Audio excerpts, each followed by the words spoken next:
Bien, como siempre vamos a empezar con la tarea. Si tienen consultas de la práctica o de la teoría también. A ver, Yo de mi parte, sí, más dale. específicamente con una de las demostraciones, la de la desigualdad triangular de la norma 2. No la pude sacar, no la pude hacer. Después todas las otras demostraciones sí, pero esa no. Bien. Tomás me preguntó lo mismo. ¿Vos lo sacaste finalmente, Tomás, eso? Va, no sé si lo miraste de vuelta, pero... No, la verdad que no lo hice, no lo hice. O sea, después que me dijiste no me puse a hacerlo. Ah, mirá vos.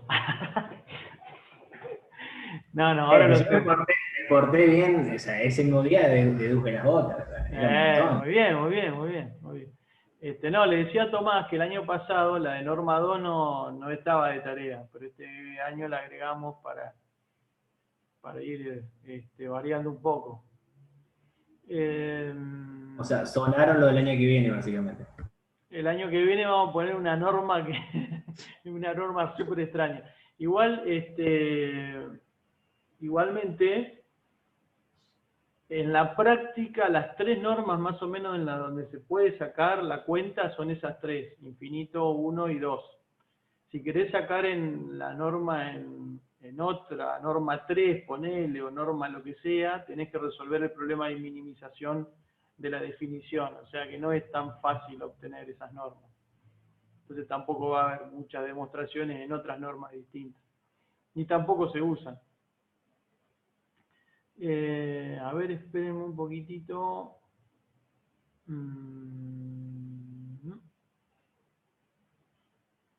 Espérenme un poquitito que miro. Vamos a mirar el apunte para ver tal como estaba ahí.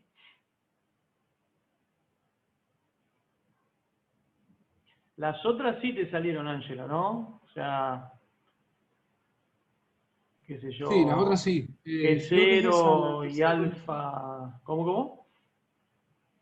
Sí, es esa nomás la norma triangular. O sea que, La en desigualdad cierto modo, triangular. que la entiendo, pero una cosa es entenderla y la otra querer, la otra poder demostrarlo. Así Bueno, a que, ver, esperame un cachito. Eh, apuntes acá. Álgebra.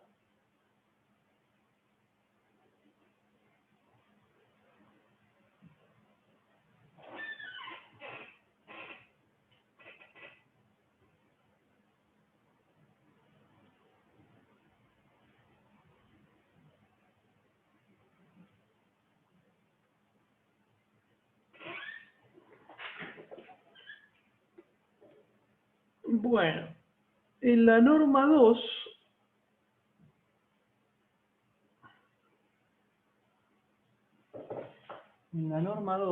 a ver, espérense que vamos a ponerle el pizarrón un ratito.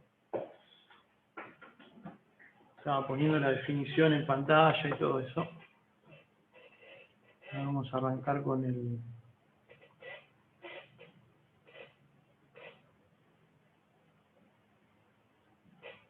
el pizarrón.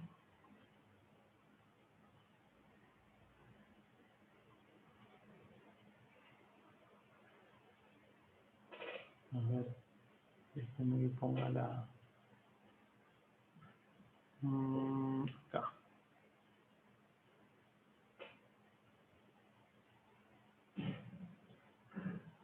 Entonces, nosotros habíamos definido, a ver, uno dice, norma de A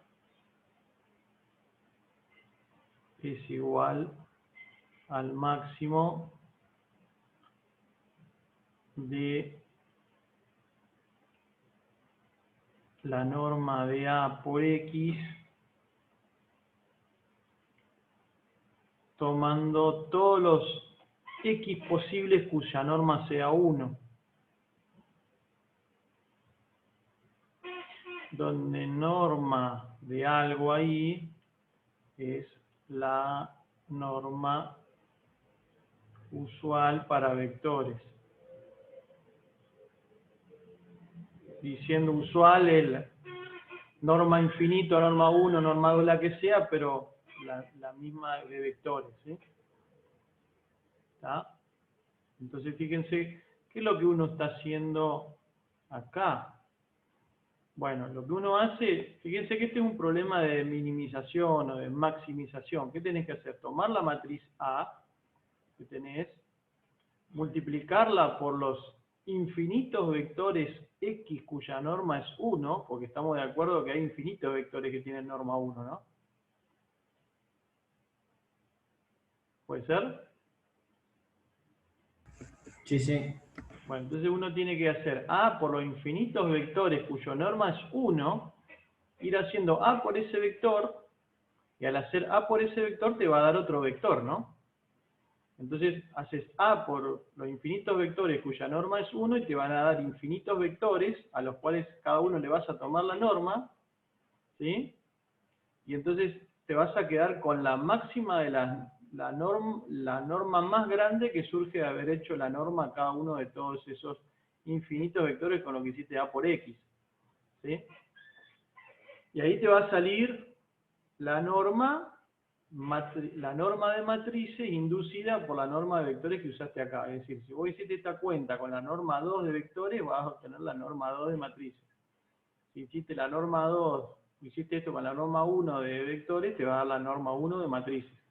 ¿Sí? Pero esto es un problema de minimización, ¿sí? Hay que buscar en definitiva, aquel vector X de norma 1, o sea, de longitud 1, tal que si uno hace A por ese vector, esto sea máximo, ¿sí? Entonces, una de las reglas que tenía que cumplir esa norma, que es la que se pedía ahí,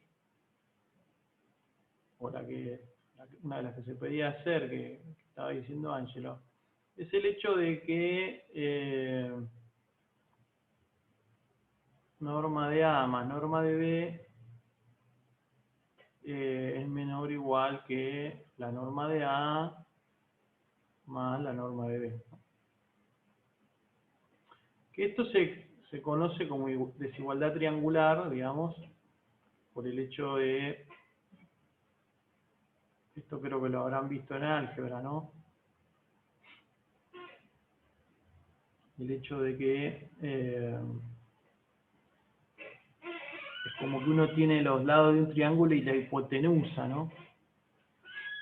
Siempre, como que la hipotenusa es siempre más grande que la suma de los dos catetos. O bien también uno puede decir, bueno, si yo tomo A más B así como están, estos pueden ser de diferentes signos y darte 0, ¿sí? Pero si lo sumo por separado, siempre lo sumo en positivo. Entonces claramente el lado derecho siempre me va a dar más grande que el lado izquierdo. Bueno, eso en vectores funciona.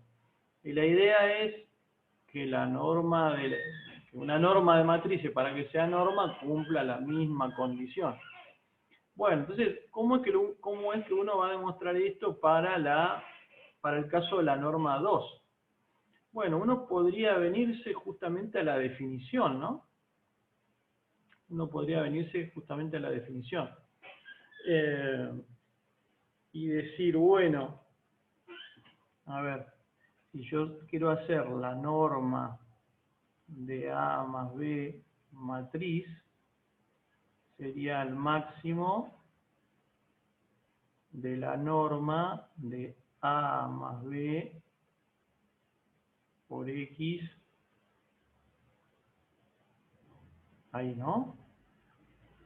Con X igual a 1. ¿Ok? Sería eso, ¿no? Pero esto es lo mismo que decir el máximo de la norma de A por X más B por X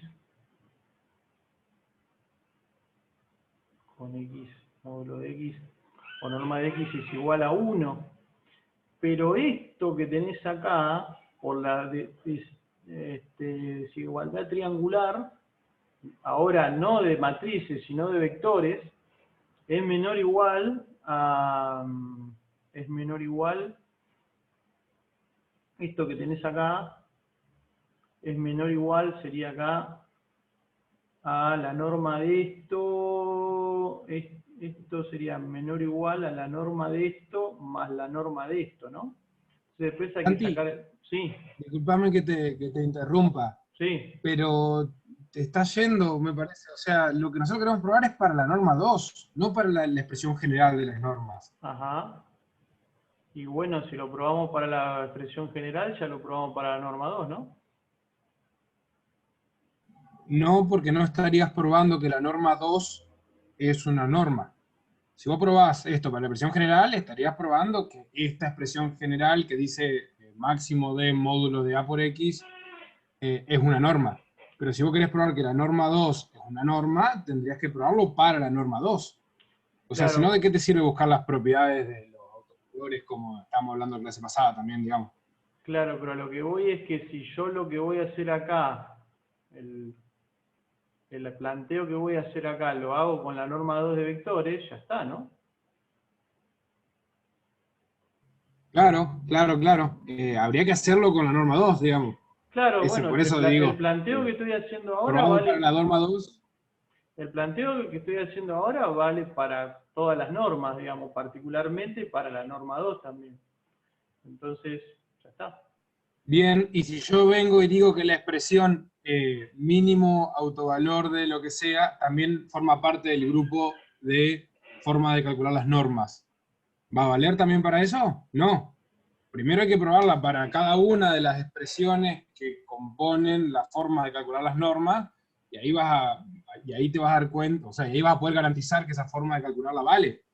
¿O estoy equivocado? A ver, che, vamos a pensarlo por el lado que vos decís. Yo tengo esta definición que me da una norma, o cualquiera, ¿no? Y tengo que asegurarme que esta definición que estoy usando acá satisface esta condición, ¿no? Bueno, todas, pero en particular esta que estamos viendo acá ahora, ¿no? Esta acá. Queremos probar eso, ¿no? Que esta definición, que ahora es Eh, general, ah, cumple con la desigualdad triangular. no, bueno, pará, no sé, yo por lo menos estaba interpretando distinto. O sea, yo lo que estaba interpretando es, si nosotros queremos garantizar que la norma 2 es una norma, esa expresión de la norma 2 tiene que satisfacer las tres condiciones, ¿no es cierto? Entonces, si esa La expresión de la forma de norma 2 calcularlo, decís tiene que vos. satisfacer las tres condiciones, tiene que satisfacer.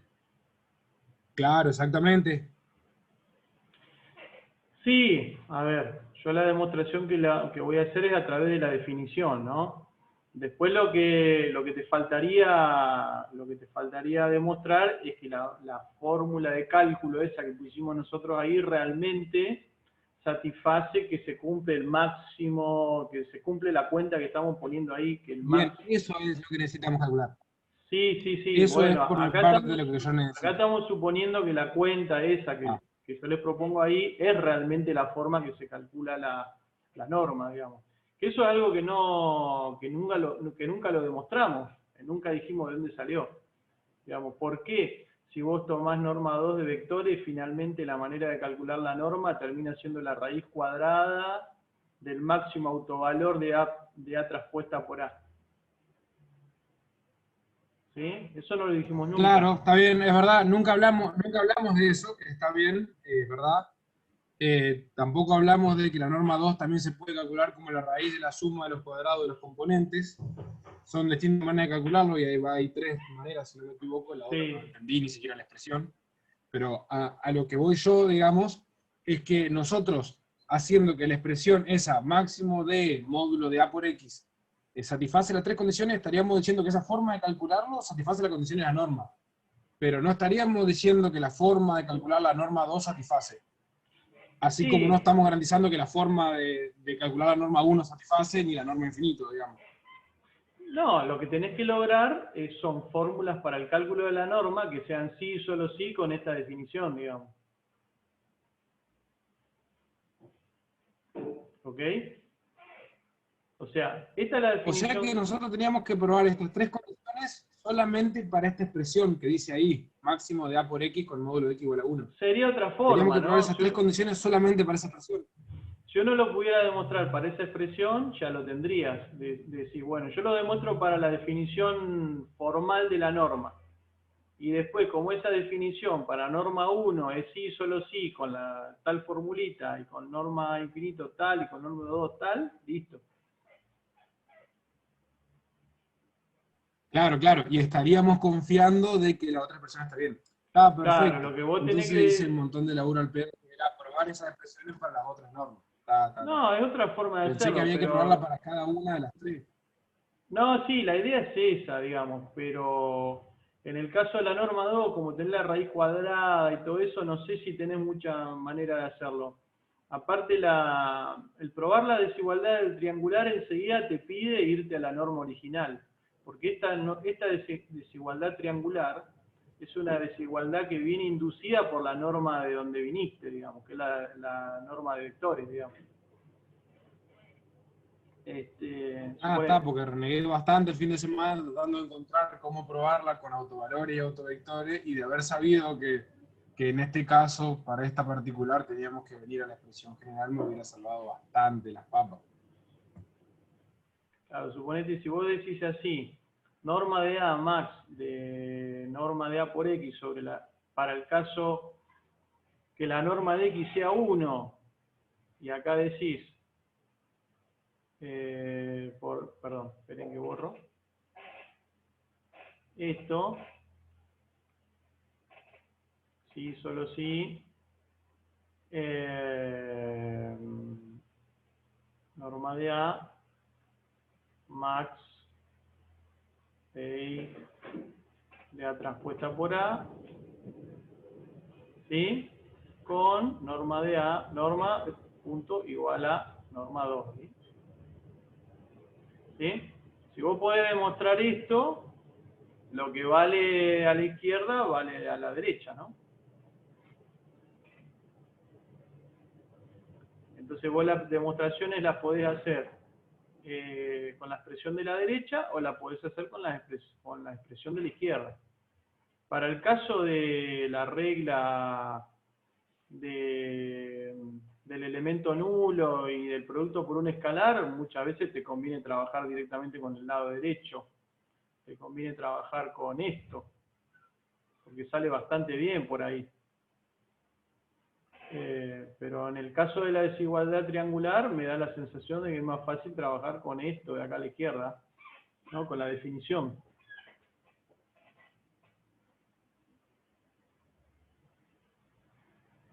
Bien. No sé si Bien, respondo a tu perfecto. pregunta. Bueno. No, sí, entonces cuando lo agarre le voy a encarar por este lado a esa norma particular, por este lado, a ver si se A hace ver, más fácil, che. porque el otro se me hizo imposible, digamos.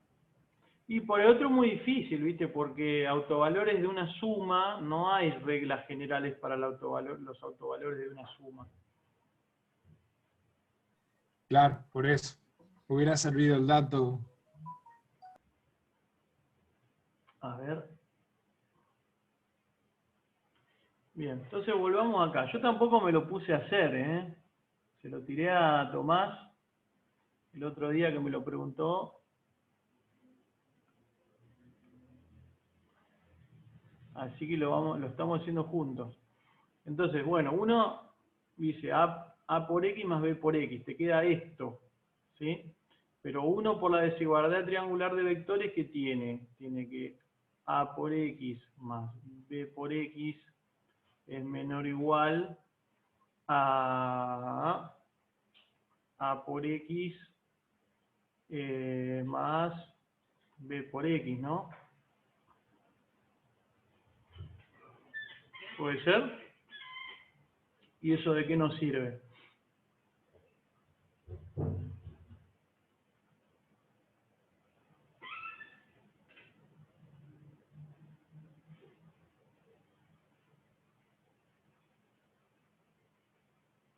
¿Cómo, Santiago, para repetir porque me perdí?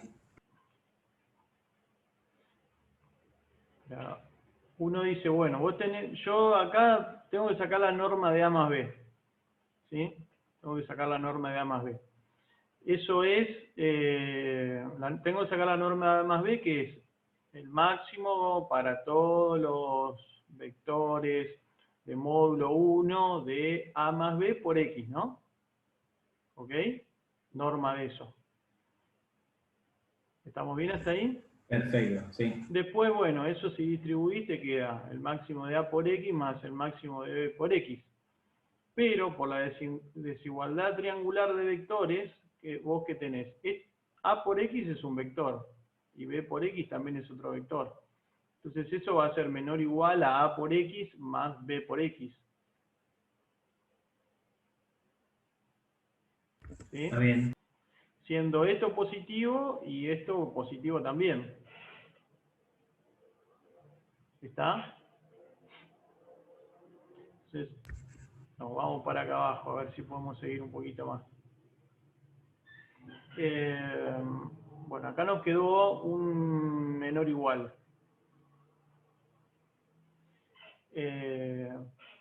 Entonces ahora vamos a ver, acá nos quedó un menor o igual que habría que meterlo acá adentro. ¿Sí? Habría que meterlo acá adentro. Pero no sé si podemos meterlo acá adentro así tan alegremente, digamos. ¿Sí? Porque el máximo de esto es menor o igual a los máximos, o sea, el máximo de esto, que es lo que queremos sacar, es menor o igual a los máximos de cada uno de estos dos.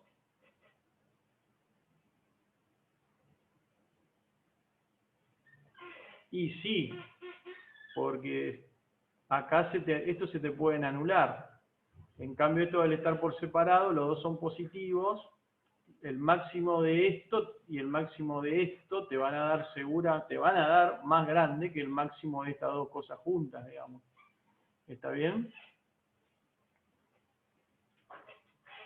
Entonces, la desigualdad esa eso te lleva a que el máximo de norma 1 de A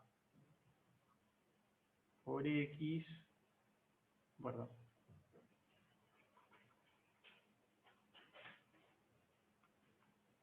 más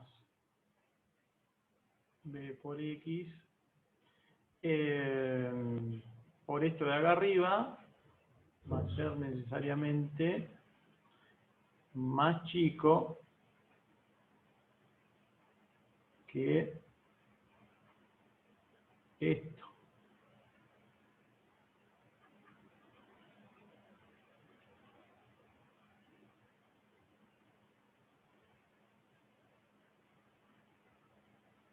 Pero escribir esto es escribir que la norma de A por X, de A más B es menor o igual que la norma de A más la norma de B, ¿no? Que es lo que queríamos demostrar. ¿Se ve?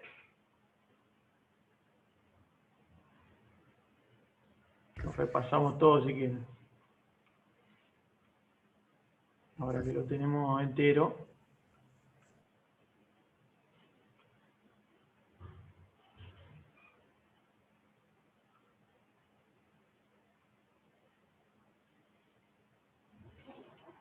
¿Está bien lo que hicimos o hay algo raro?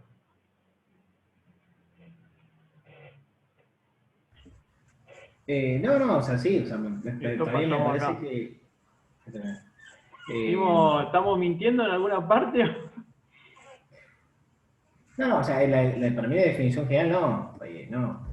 A ver, yo entiendo lo que plantea también Angelo desde la cuestión de que por ahí no sea trabajar directamente con los autovalores. Yo la verdad que, por lo que estuve buscando en internet y demás, es como que está, o sea, de por sí te tarda trabajar con norma 2, con los autovalores y demás, se nota que es bastante picante poder llegar a la deducción así bien dura con autovalor y demás. Por eso o sea, no le encuentro otra forma por ahora de demostrarlo que no sea esta que acabamos de hacer. Sí, a ver, yo no me puse a buscarlo para que no pierda la gracia, para que no perdiera la gracia del ejercicio, es decir, yo mismo no me puse a buscarlo, ya la demostración hecha, dije, a ver, vamos a pensar un cacho. Entonces me costé ahí un rato a pensar y digo, a ver, ¿por dónde lo saco? Por acá, por allá, por acá, por allá. Pero aparte la demostración no está, o sea, yo le he buscado en inglés y demás y no, o sea, no. O sea, está demostrado para casos particulares, Ajá. o sea, casos particulares de A y de B, o sea, está No, demostrado no para casos digo que esté particulares de A y B que no la... hay igualdades, No, sería. no, Pero, seguro, seguro, pero que esté la demostración hecha para que la norma 2 escrita de esa forma es norma, digamos. perdón, ese no, eso sí, no. Está bien. Sí, sí, sí, ¿Sí? totalmente. Está bien, acá estamos haciendo una salvedad de que la norma 2 es lo que planteaba Angelo, que la norma 2, o sea que si uno plantea esta definición general, que tenemos acá arriba a la izquierda, la plantea para la norma 2, realmente te va a dar esa cuenta que muestran ahí. O sea, partiendo de la suposición de que esa cuenta que te muestran ahí, que es esta que pusimos acá en el medio, es realmente es la cuenta que hay que hacer para sacar este problema de maximización en el caso de norma 2 para vectores, partiendo de esa suposición, entonces esta demostración te sirve. La demostración sacada a partir de la definición, ¿sí? Si vos no podés plantear si no podés demostrar este sí, solo sí primero, entonces no. Entonces tenés que hacer lo que dijo Ángel, lo que planteaste vos también, Tomás, que decir, bueno, si a mí me dicen que la definición es esta, o propongo esto como definición, entonces tengo que demostrar que esta forma, con la raíz cuadrada del máximo autovalor, etcétera, cumple la desigualdad triangular. Lo que pasa es que hay un detalle con eso. Que cumpla la desigualdad triangular esto, tampoco significa que el sí, solo sí, es cierto. ¿Sí? Porque puede ser que cumpla la desigualdad triangular y como ustedes demostraron también cumpla las otras dos condiciones, pero que la norma, esa cuenta que te da no sea la norma 2, sea otra cosa. ¿Sí? ¿Me explico lo que digo? Entonces, el hecho de que este sí y solo sí exista es fundamental. Porque decir, bueno, la norma 2 para vectores, la definición general así de norma de matrices, para el caso de norma 2 inducida a partir de la norma 2 de vectores, ¿es esto que tenemos acá a la derecha, raíz cuadrada, etcétera? Sí, es eso. Bueno, no, eso no lo ponemos en discusión, porque si no ya no tenemos nada. A partir de eso, desde el punto de que tenemos esto acá en el medio, ya está, podemos ir y venir de izquierda a derecha de acuerdo a la definición que nos convenga más. Por ahí para demostrar el tema del cero y el tema del alfa por una matriz, nos conviene trabajar con la definición de la derecha. Pero para el tema de la desigualdad nos convenga irnos con la definición de la izquierda. ¿Sí? Que es lo que acabamos de proponer y hacer, ¿no? ¿Está bien? Si no contamos con este sí y solo sí, entonces no podemos hacer nada, porque aunque demostremos propiedades de la fórmula que nos presentaron ahí, si esa fórmula no estamos seguros que realmente se corresponde con la definición para el caso de norma 2 vector, entonces no tenemos nada.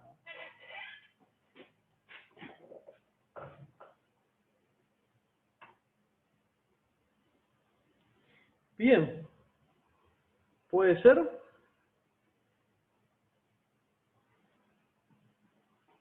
Hola, hola. Sí, sí. Por ahora estaríamos entonces. Bueno. Ángelo, ¿te convenció o no te convenció del todo?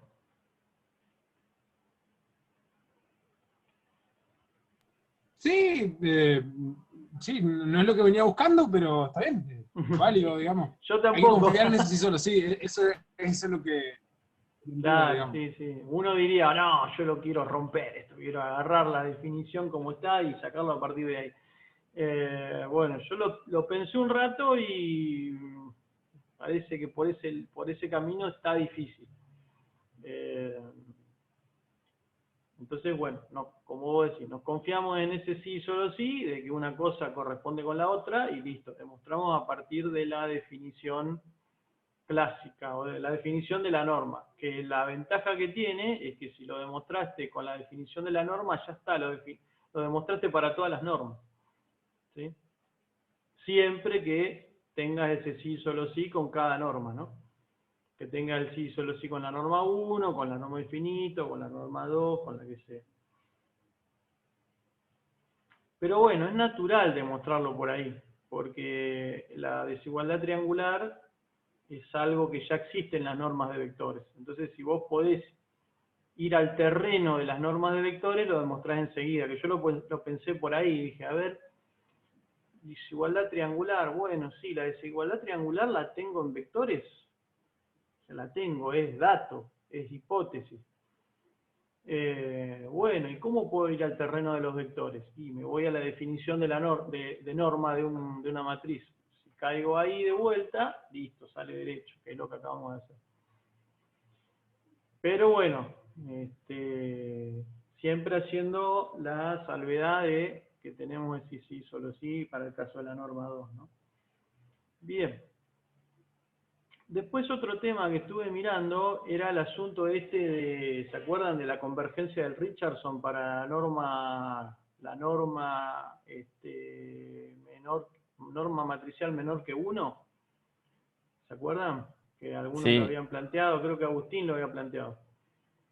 Bueno, lo estuve mirando eso, y claro, ahí nos comimos un detalle, que es norma de M, no norma de A, ¿sí? Es la norma de la matriz de iteración del Richardson, no la norma de la matriz original, ¿sí? Y hasta donde estuve mirando, el problema de Richardson con esa matriz que les pasé, con esa matriz A que les pasé, si no lo relajan, no converge, ¿sí? Entonces, si le ponen la relajación óptima, que es la que está mostrada ahí en el apunte, ahí sí converge. Y claro, porque la norma de la matriz esa, de la matriz identidad menos omega por A, si le tomás la norma a eso, van a ver que le da menor que 1. Mientras que la norma de la matriz original no da menor que 1. No sé si responde la pregunta. Tengo un programita si lo quieren ver. bueno, vamos a verlo. Que creo que la vez pasada habíamos hecho un programita de Richardson, ¿no? ¿Puede ser? ¿En la clase anterior? Creo que Tomás lo había hecho. Claro, vimos el de Tomás. Puede ser que vimos el Tomás o cómo fue. Bueno, yo le voy a mostrar, porque lo estuve probando. Yo he mostrado el mío y vos, creo, Santiago, también mostraste uno que tenías tuyo. Ahí va. Bueno, espérense que lo busco. Por acá lo debo tener. Álgebra. Programitas de Octave. Álgebra Richardson. Acá. A ver. ¿Será este?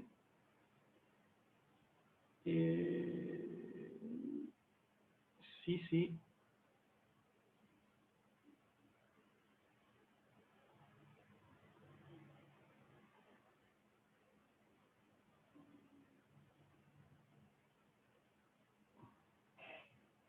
Bien. A ver, espérense que abra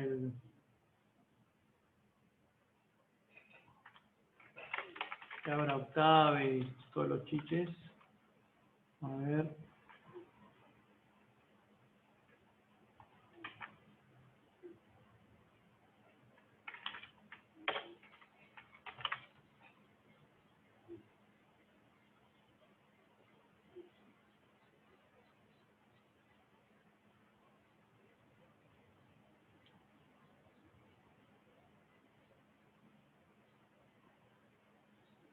Bueno, ahí estamos.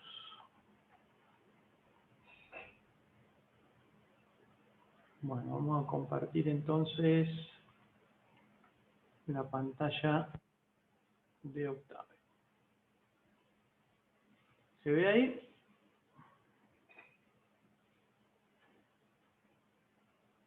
Sí. Bueno, entonces Sí. tenemos acá, resolución de un sistema de ecuaciones lineales, sería acá, ¿no? Por el método de Richardson. Entonces, tenemos nuestra matriz AP, teníamos estas líneas acá, vamos a poner el número de línea 9, que nos fabricaba una matriz simétrica definida positiva, entonces acá chequeábamos que fuera simétrica, chequeábamos que fuera definida positiva, acá definimos la matriz identidad del lado derecho, el máximo de iteraciones que íbamos a usar, la condición inicial, el omega, que es el factor de relajación. Después eso lo pisábamos con un omega que es el omega óptimo. Acá calculamos el número de condición, pero claro, calculamos el número de condición de la matriz original. Calculamos el sistema en forma directa, como la inversa de A por B. Calculamos el residuo para la solución exacta, que obviamente nos va a dar 0. Esto acá, no sé qué quise poner, XM menos XE, obviamente que te va a dar 0. Quizá era otra cosa, un código ahí arqueológico que quedó ahí. Entonces fíjense que acá dice resolución mediante la iteración de Richardson. X en n+1 es I menos A, en realidad es I menos omega A, por el caso relajado, por X a la n más B. ¿Sí? Entonces acá también podríamos decir matriz de iteración,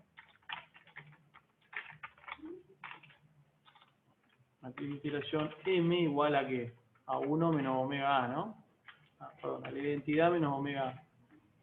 Y entonces, acá podríamos también calcular el número de condición de...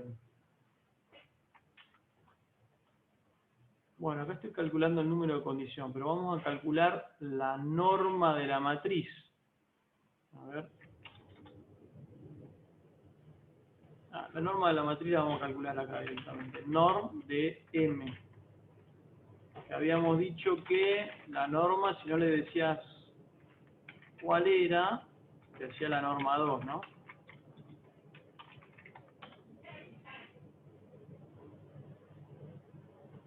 Y se computa la norma de la matriz A.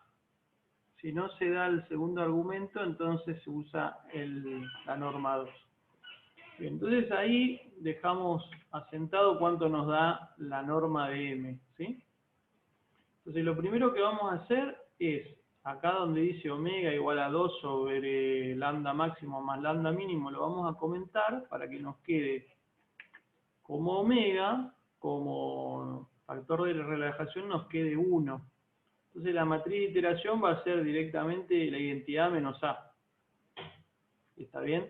O sea, la matriz original. ¿Por qué omega igual a 1? Me perdí ahí. No, vamos a ponerle omega igual a 1 para decir que no lo relajamos, que no tenemos relajación. Que tomamos la matriz de iteración del Richardson así como nos la dan. I menos A. ¿Sí? Claro. Y vamos a ver qué pasa ahí. A ver. Sí, ya de movida que la norma que se toma es la de M, no la de A. Y fíjense ya que M es I menos A. ¿Sí? Entonces, la norma de A no nos va a decir mucho respecto de lo que va a ser la norma de M.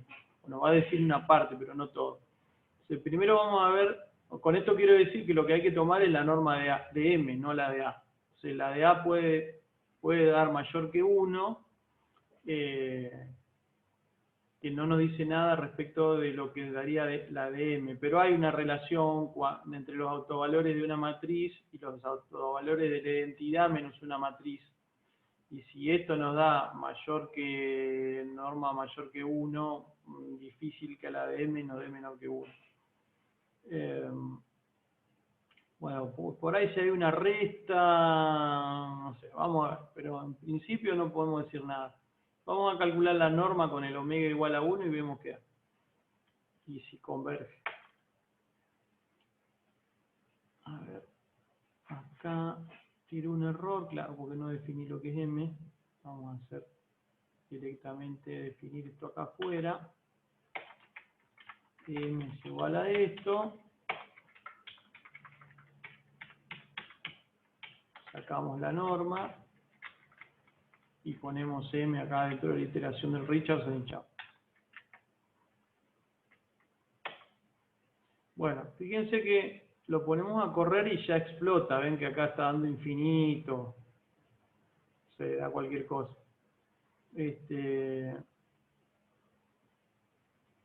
Y fíjense que acá te dice, ¿es simétrica? Sí. ¿Definida positiva? Sí. El número de condición está calculándolo acá arriba y después tira la norma.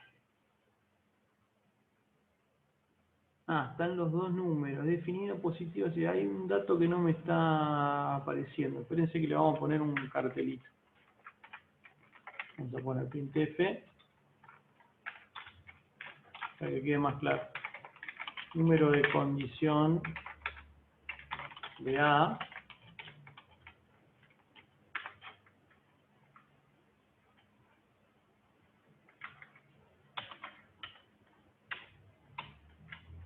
Y acá le vamos a poner %G barra N.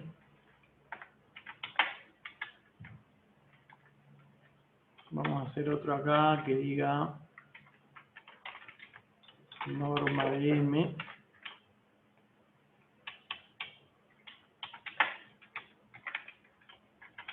Así está claro lo que estamos viendo, ¿no?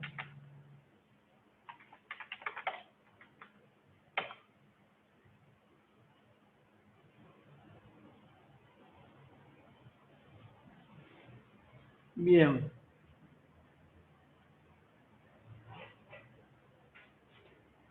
Número de condición de A.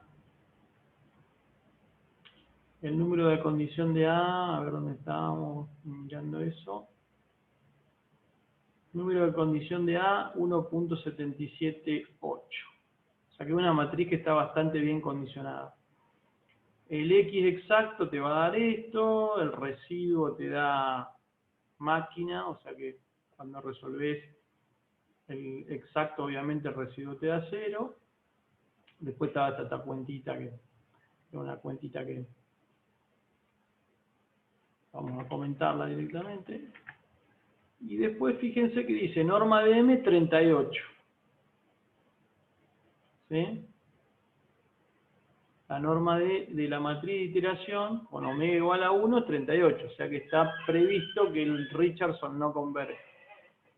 Y bueno, lo pusiste a correr y fíjate que XR te dio infinito en las tres componentes. O sea que acá está claro que no anduvo la cosa. ¿Sí? Pero eso es cuando no está relajado, ¿no es Eso cierto? cuando no está relajado. Entonces lo que vamos a hacer ahora es comentar acá. Entonces nos va a calcular con el omega óptimo. Bueno, vamos de vuelta. Fíjense que ahora la norma de la matriz de iteración, que es la que dice el teorema que tiene que ser menor que 1, da 0,28. Y ahí sí llegamos a la solución. Fíjense que si yo abro acá, la solución exacta es 0,005 y bueno, si comparan este número con este número con este, y este número con este da muy parecido. Incluso podemos hacer XR menos XE, y fíjense que le da máquina, o sea que la iteración de Richardson converge. ¿Está bien? Pero bueno, lo que tiene que tener norma menor que 1 es la matriz de iteración, ¿no? No la matriz del problema. No, yo creo que, y a ver, no sé si Agustín hizo lo mismo, pero yo lo calculé con M, pero claro, ahora estoy pensando, casi seguro no lo multipliqué por ese omega, o sea, era como si el omega fuese igual a 1. Claro. Entonces me daba alto, básicamente. Sí, Sí, nosotros sí. hicimos I menos A directamente. Claro, exacto. claro. Si no lo relajás, no converge, porque ya viste que M, la norma de M te da como 38. No converge según el teorema y no converge en la práctica tampoco. Está bien. Porque, bueno, estaba la duda la vez pasada en qué norma era ese norma de M menor que 1, etcétera. y habíamos visto que, ahora vamos a mirar la norma de A.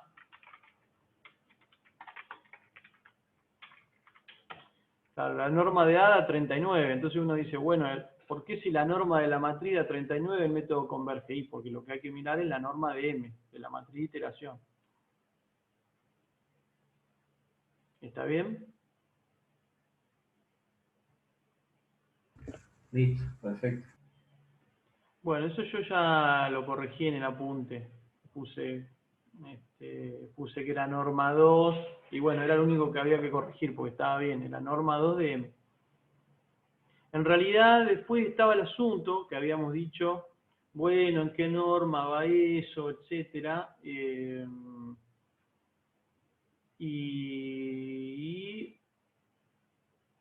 bueno, hay un tema ahí con las normas.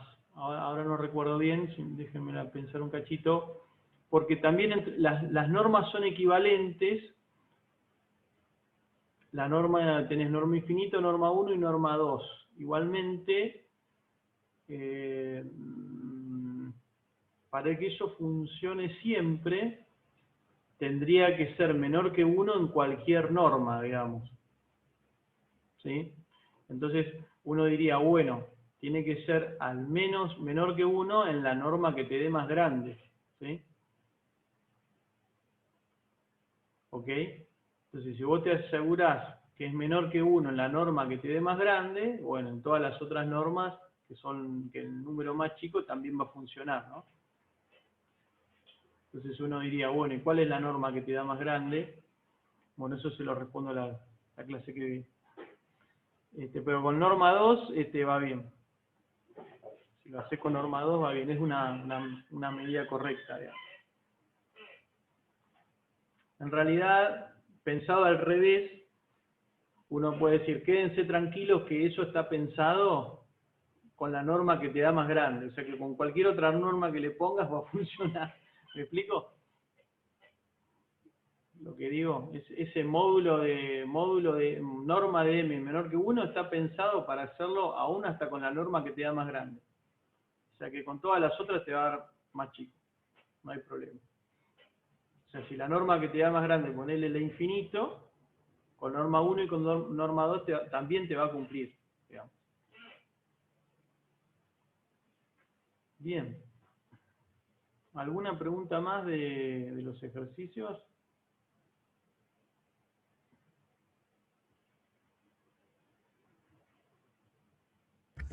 De mi parte no. No, de mi parte tampoco. Por ahora yo tampoco. Bueno. No, no, profe. Sigan trabajando entonces y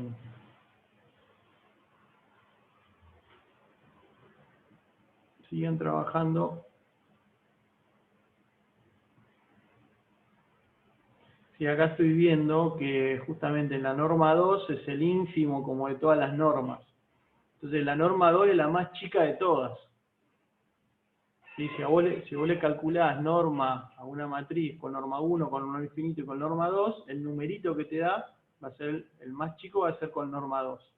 Entonces, si ese teorema está planteado para cualquier norma, bueno, con la norma 2 te va a dar seguro, digamos.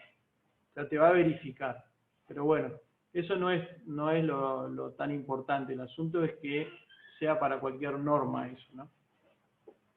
Porque si no, justamente si lo verificás con la que te da más chica, podría haber alguna otra en donde te dé más grande y no se cumpla la condición.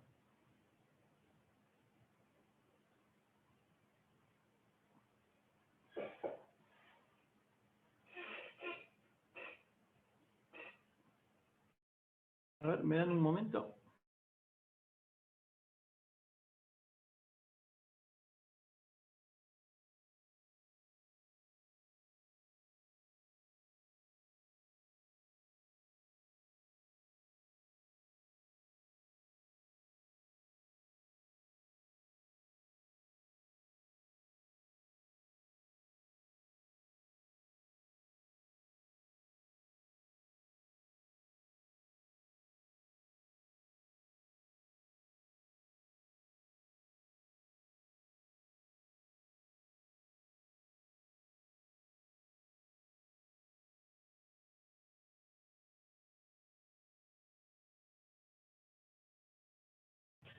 Bueno, vamos a seguir entonces con el tema nuevo, que es directamente ya volúmenes finitos. A ver.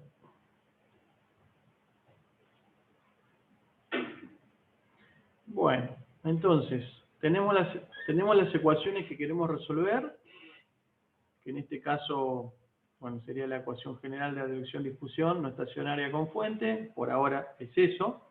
Tenemos las ecuaciones, tenemos métodos para resolver las ecuaciones discretas a las que vamos a llegar. Ahora nos faltaría el paso intermedio, ¿no? Cómo llegar de las ecuaciones del continuo a un esquema discreto. Entonces vamos a poner de vuelta el pizarrón un poquito para hacer algunos comentarios de eso.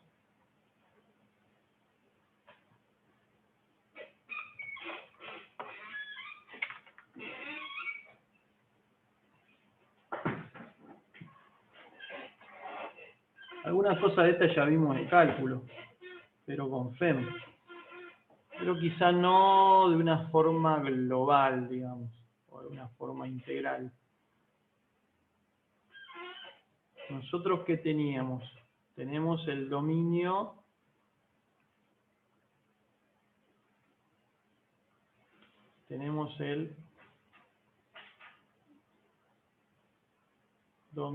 continuo.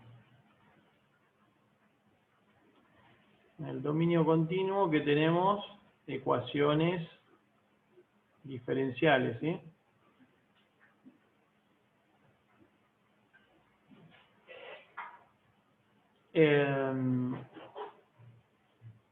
Tenemos ecuaciones diferenciales, bueno, particularmente tenemos de phi a de t más divergencia de b por phi igual a la divergencia de nu gradiente de phi más una s que puede depender de phi. Bueno, ¿cuál era la ventaja de tener ecuaciones diferenciales?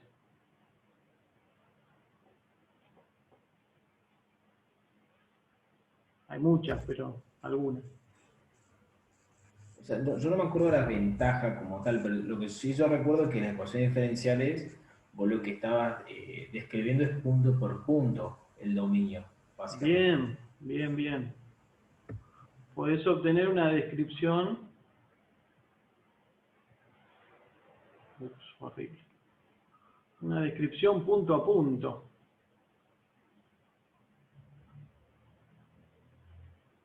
Descripción punto a punto del problema. ¿Sí? Eso es una cuestión muy importante, es decir, porque uno, dadas las condiciones de borde, ¿sí?, puede hallar la solución en cada punto del dominio. Hay una ventaja más fundamental y que es un poco obvia de tener ecuaciones diferenciales, y es el hecho de que uno tiene un modelo.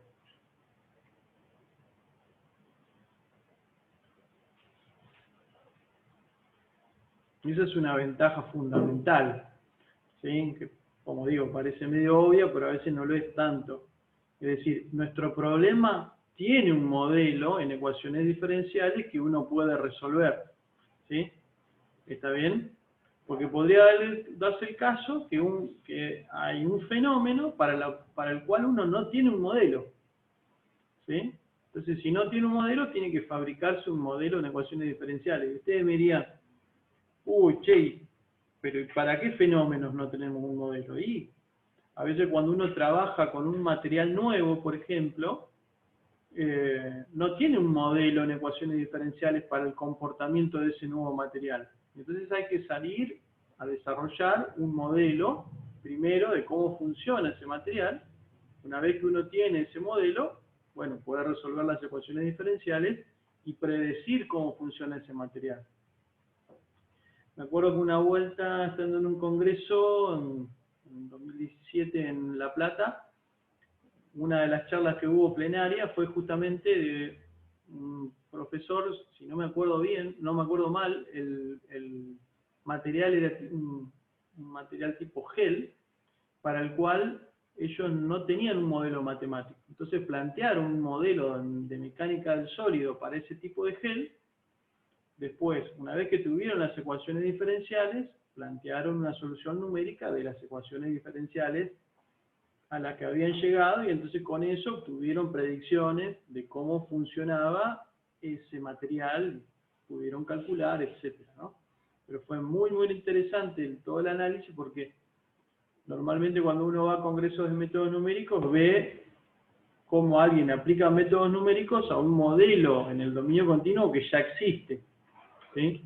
Pero acá no. Este hombre era tan hábil que no solamente hizo los experimentos, planteó el modelo para el material que tenía, resolvió las ecuaciones diferenciales mediante un método numérico, diseñó la pieza y después verificó que funcionaba. O sea, mostró todo, ¿no? O sea, jugaba de arquero, de defensa, centro, mediocampista, delantero y casi que arquero del otro equipo, ¿no? Bien, pero el asunto es que cuando uno tiene ecuaciones diferenciales, tiene una descripción punto a punto del problema, tenemos un modelo fundamental. ¿Y cuál sería una dificultad de tener ecuaciones diferenciales? O no de tenerlas, sino del hecho de cómo son esas ecuaciones, o a la hora de querer resolver un problema real. ¿Por dónde vendría la dificultad? Que son para situaciones que no se dan en la vida real muchas veces, ¿o no?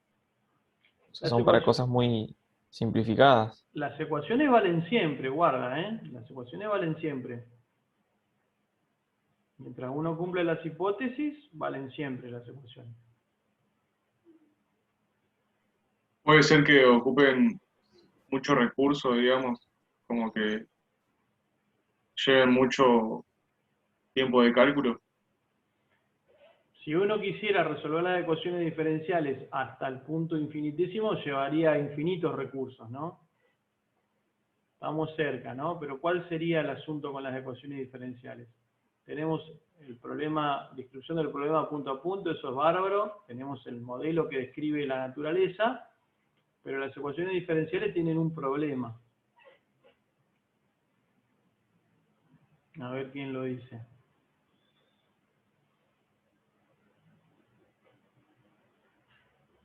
No tienen solución para todos los dominios. Claro, exactamente. Como dice Angelo, no vamos a poner... Deberían tener solución para todos los dominios, pero no es fácil obtener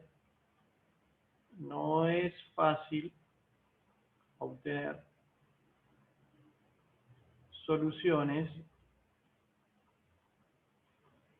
para dominios arbitrarios, ¿sí?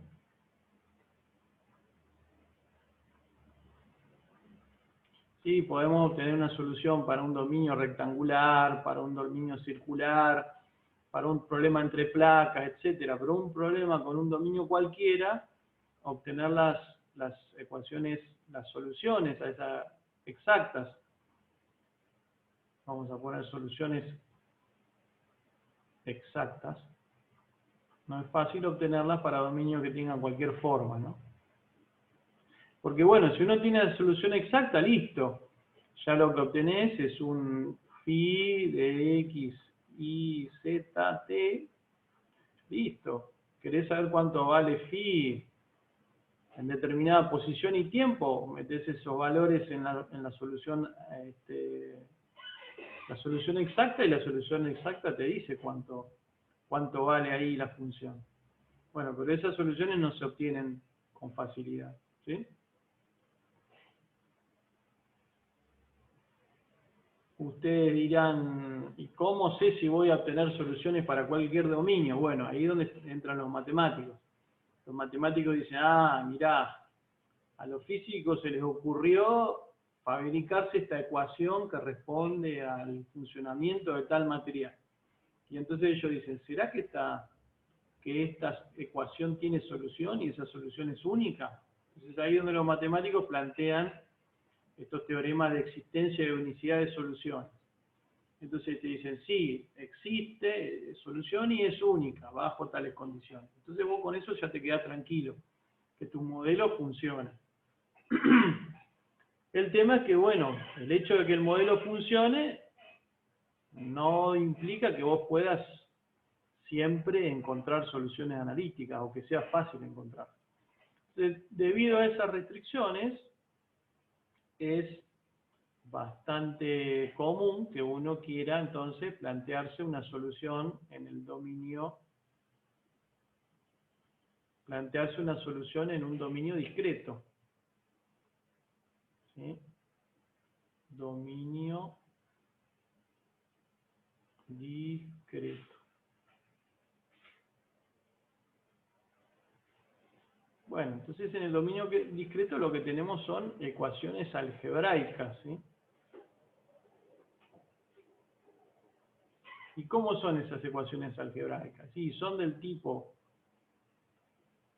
A por X igual a B, o a veces pueden ser del tipo A de X por X igual a B.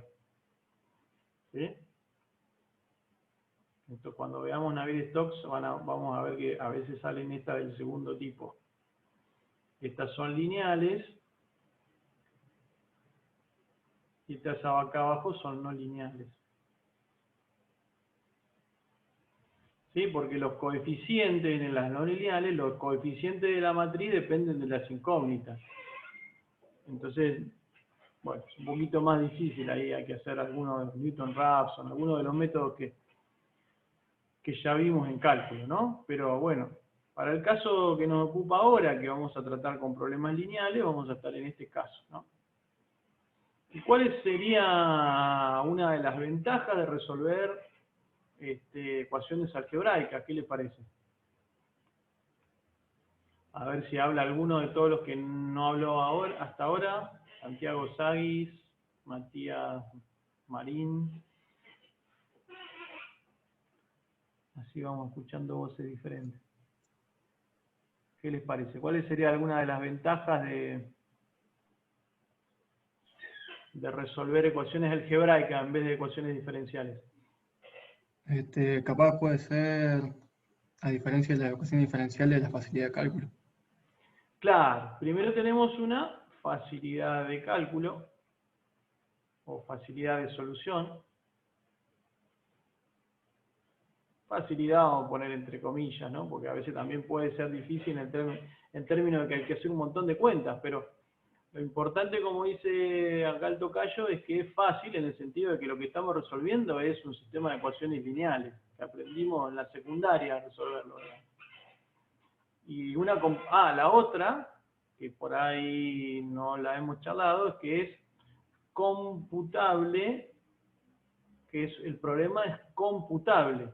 Creo que lo habíamos dicho por ahí en algún momento.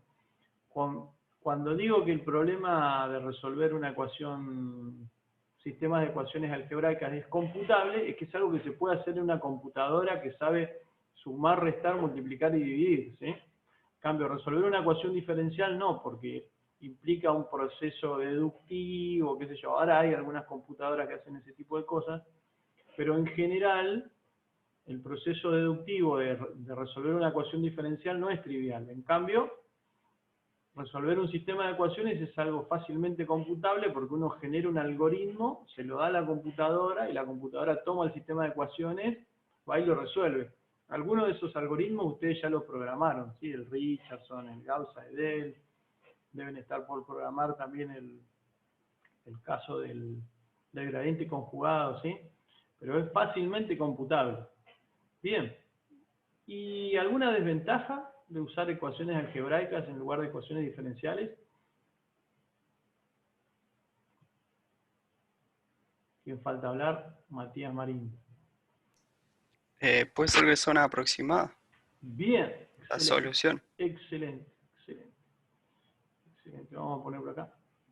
Obtenemos una solución aproximada, ¿sí? Esto es lo mismo que habrán visto lo que hicieron FEM. La solución es aproximada. Bien. Entonces, al tener una solución aproximada, hay un error involucrado. Esto lleva a que haya un error intrínseco, vamos a decir, un error del que no te lo podés sacar de encima. Siempre que resuelvas aproximado va a haber un error. Bueno, es la definición de algo aproximado, ¿no? Bien, ¿y qué podemos hacer con este tema del error? Esto ya lo comentamos en otras ocasiones. Es ingeniero, pero usted está calculando con error. ¿Cómo hacemos? Y el tema de los errores acotados que habíamos dicho.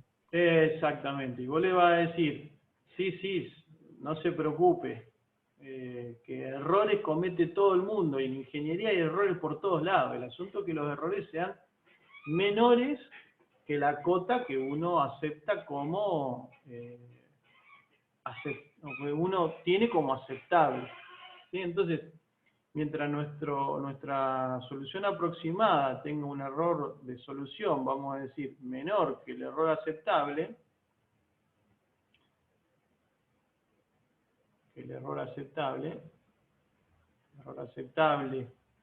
que tiene un sí, solo sí con el coeficiente de seguridad,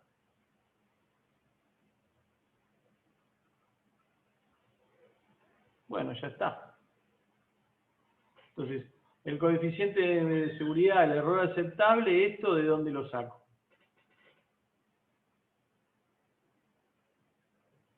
¿De dónde saco este numerito?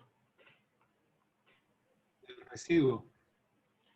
Sí, antes que eso. Eso sería del lado del error de la solución, pero del otro lado, el error aceptable, el coeficiente de seguridad, ¿eso quién me lo da? ¿Y es a criterio o no? Podría ser, pero no nos dan tanta libertad, lamentablemente. Como ingeniero no nos dan tanta libertad. A veces sí, pero a veces no. O sea, ese error ese coeficiente o te lo puede dar por norma en función de lo que estés trabajando. Creo que a veces también depende de la experiencia de cada uno, me parece. O sea, depende. La experiencia siempre está, porque el que firma sos vos y te hace cargo vos, punto. Es así. Pero, como dice también Tomás, acá hay normas involucradas en esto.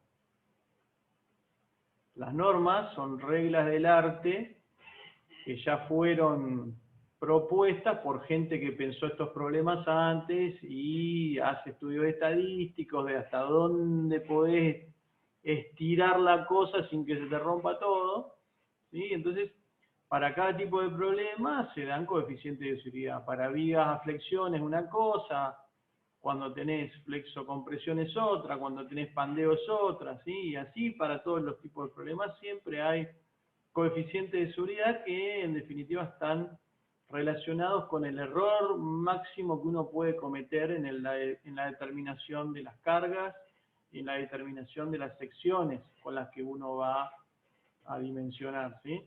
Entonces, eso te va a dar un rango, un más menos lo que te puede mover, ¿sí? Y después, como dijo Ángelo, a partir del residuo o de alguna otra estimación de error, vamos a ver qué error estamos cometiendo con nuestro esquema de cálculo. Sería el SUS, acá, el error de la solución. Entonces, mientras nuestro error de la solución sea menor que el error aceptable, ya está, no nos preocupa que la solución sea aproximada, no nos preocupa que la solución no sea exacta. Basta con que tenga un error menor que el admisible. ¿Está? Entonces, esa herramienta que en principio parecía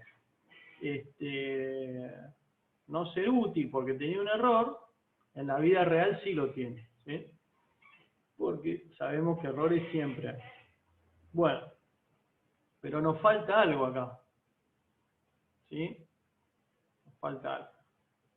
¿Cómo vamos del continuo al discreto?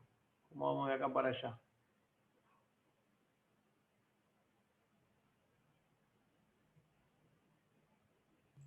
Mayando. Claro, parte del trabajo, como dijo Angelo, es mallar. Pero en líneas generales, ¿cuál es el mecanismo que nos lleva de izquierda a derecha?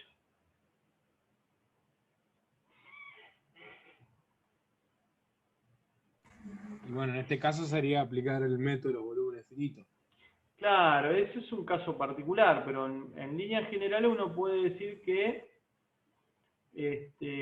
aplica un método de discretización de ecuaciones diferenciales, ¿no?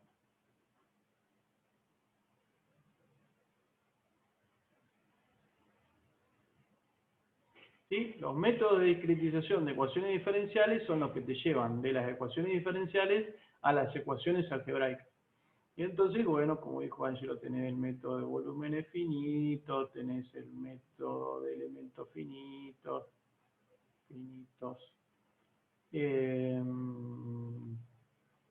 tenés el método de elementos finitos, el método de diferencias finitas, el método de los elementos de contorno, bueno, hay un montón, pero todos te llevan del continuo al discreto.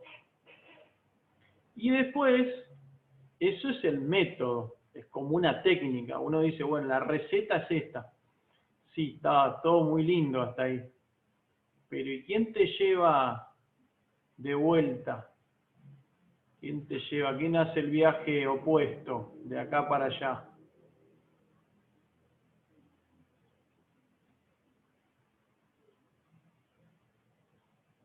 Porque todo muy lindo, yo puedo agarrar, tirar la moneda y empezar a tirar, hacer cuentas, decir, bueno, el método del Santiago Márquez y paso del dominio continuo al discreto. Fantástico, listo. Con mi método las ecuaciones algebraicas se generan así. ¿Y quién te dijo que eso sirve para algo? ¿Cómo hago para ir del discreto de vuelta al continuo y verificar que lo que hago en el discreto representa bien lo que tengo en el continuo? ¿Cómo hago para ir en el camino opuesto?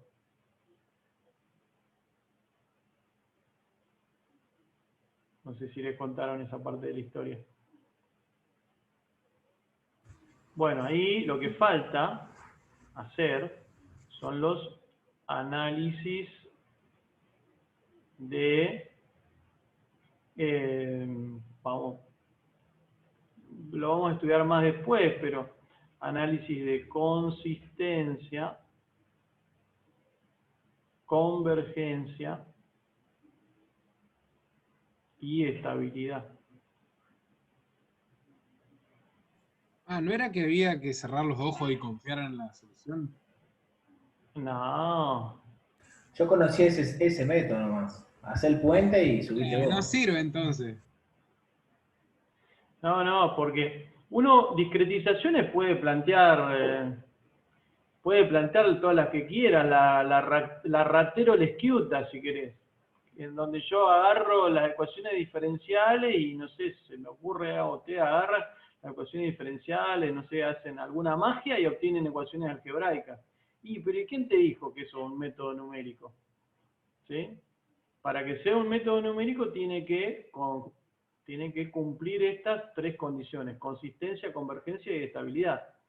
O sea, la consistencia en dónde viene, en que si uno obtiene una solución una solución aproximada con un método discreto, si colocas esa solución en la ecuación diferencial, sea solución de la ecuación diferencial. La convergencia, ¿por dónde viene? Y que cuanto más finita sea la malla, más te acercás a la ecuación diferencial. ¿Y la estabilidad en dónde viene? Y que el método sea estable, que a medida que pasa el tiempo, que si uno tiene un problema evolutivo en el tiempo, que a medida que el tiempo pasa, la solución no diverja, ¿no? Que no explote, que no vaya para cualquier lado, ¿sí? Entonces, tenés que cumplir esas tres condiciones. Hay un teorema, el teorema de ya me voy a acordar de quién, pero que te dice que si cumplís 2 de estas, la otra sale naturalmente. Si es consistente y convergente, entonces es estable, o si es estable y convergente, es consistente, etcétera. Que hay como una correlación entre las tres.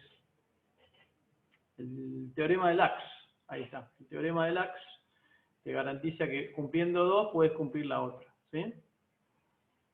Entonces, no es que así uno tan alegremente plantea un esquema de discretización y le da para adelante, no. Tiene que ser un esquema que cumpla con esas condiciones.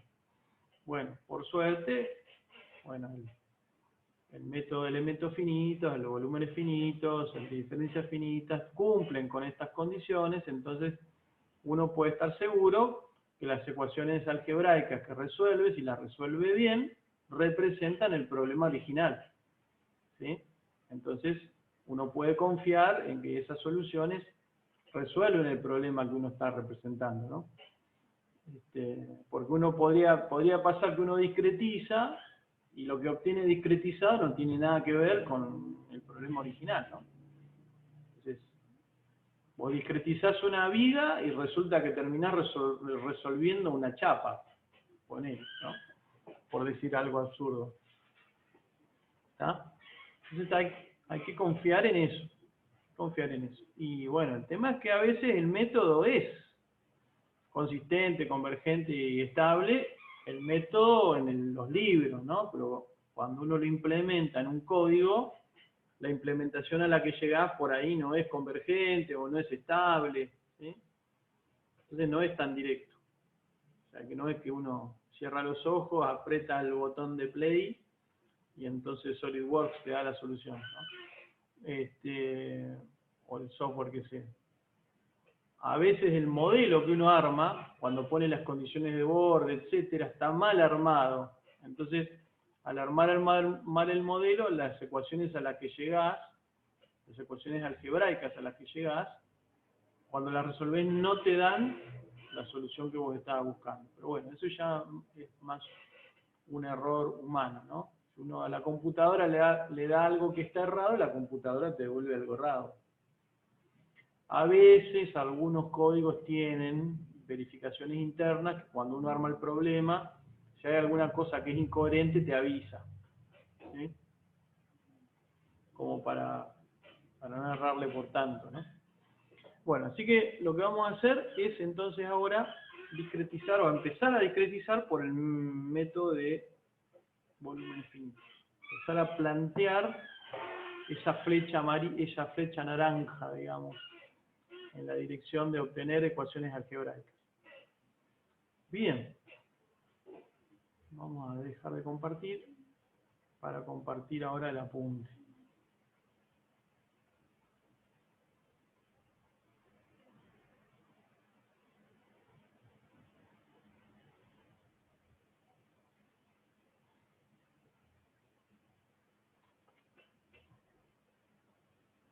Bien, a ver, entonces vamos a compartir el apunte de volúmenes finitos.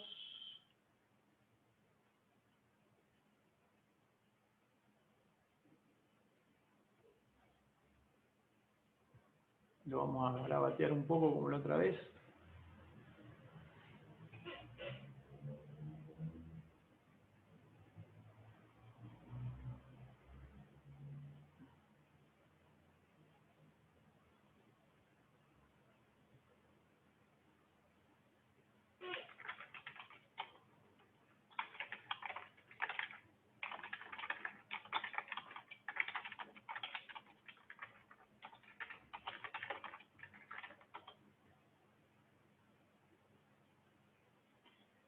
Bien.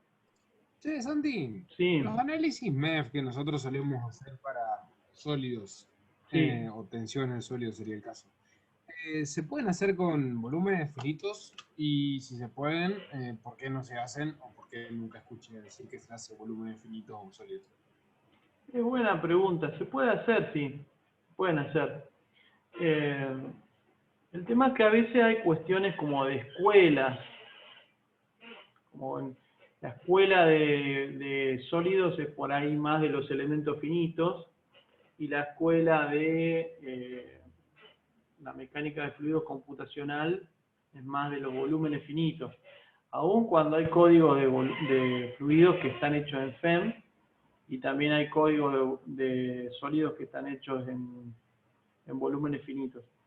La ventaja que tiene por ahí hacer FEM es que con FEM podés utilizar elementos de mayor orden que 1 o que 2, digamos. O sea, sólido se da un poquito más para crecer en el grado de los polinomios que usás como funciones de forma, ¿sí? Y eso trae grandes ventajas porque reducís el error bastante usando vallas bastante gruesas. Entonces hay mucho trabajo en sólidos por ese lado. Ellos trabajan mucho por ahí. Y en fluidos, como aparecen las ecuaciones de Navier-Stokes, no es tan fácil hacer FEM con las ecuaciones de Navier-Stokes y utilizar métodos de alto orden ahí. Eso hasta donde yo sé, viene por ahí la mano, ¿sí?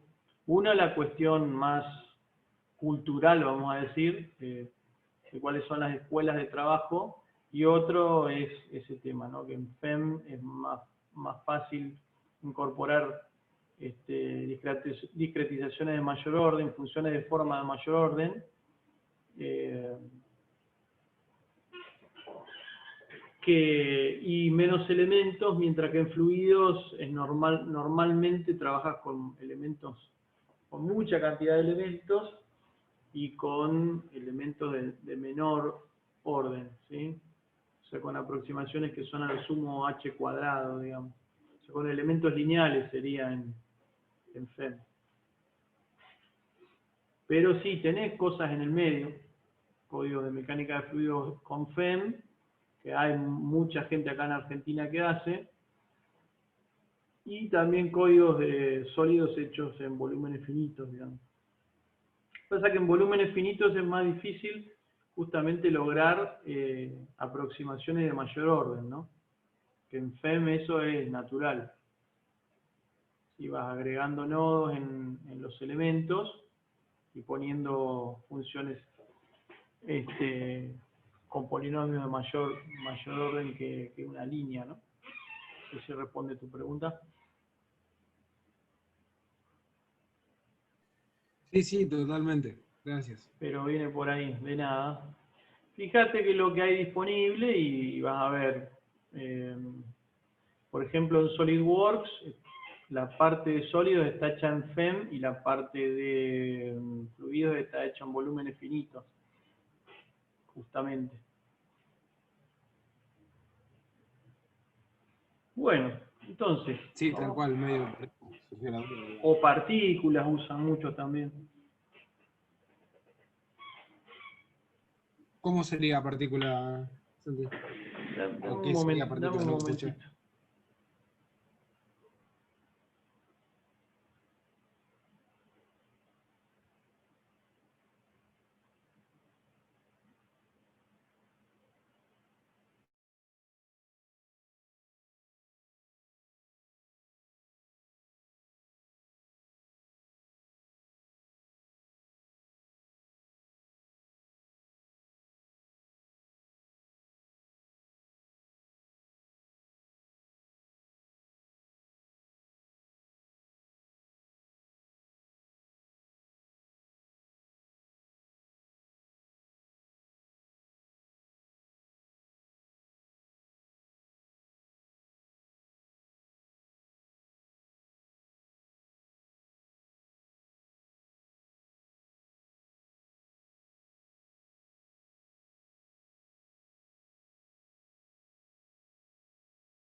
Bueno, acá estamos de vuelta. Entonces, ¿ahí están viendo el apunte? Sí, profe. Bien. Entonces lo que vamos a estudiar es el método de volúmenes finitos, particularmente el método de volúmenes finitos centrados en la celda. Hay varios tipos de métodos de volúmenes finitos, nosotros vamos a estudiar este, que es el método de volúmenes finitos con el que está hecho OpenFOAM, que es el método de volúmenes finitos, es el método de volúmenes finitos con el que está hecho OpenFOAM, que es la herramienta que está detrás de SIMS, que es la parte de fluidos, ¿sí? Porque la parte de sólidos está hecha con FEM. Bien, entonces, nosotros en el primer capítulo, lo que empezamos a estudiar en las primeras clases, llegamos a una ecuación de balance a la que denominamos, bueno, ecuación general de advección, difusión no estacionaria con fuente en forma integral. Hemos llegado a ese. Ese era nuestro modelo en el continuo, ¿sí? Tal como se discutió, es posible a partir de allí encontrar la ecuación diferencial asociada, la cual, si es resuelta, permite encontrar la solución para el campo en estudio en cualquier punto, ¿sí? Que esto es lo que decía Tomás, en cualquier punto del dominio y para cualquier instante de tiempo. Básicamente, esa es la phi de x y zt de la que estábamos hablando, ¿no? Bueno, entonces, en general, encontrar soluciones analíticas es en general imposible, o vamos a decir muy difícil, con lo cual en la práctica de ingeniería se recurre a aproximaciones, o bien a soluciones numéricas tabuladas, ¿sí? Uno, por ejemplo, puede tomar una tabla de cálculo de vigas o de cáscaras o de lo que sea en un libro en donde te van a mostrar la forma de la pieza, te van a dar las condiciones de borde, los diferentes esquemas y niveles de carga y te van a dar las soluciones, ¿sí? Son soluciones previamente realizadas con algún método numérico que ya están puestas en un libro, ¿sí?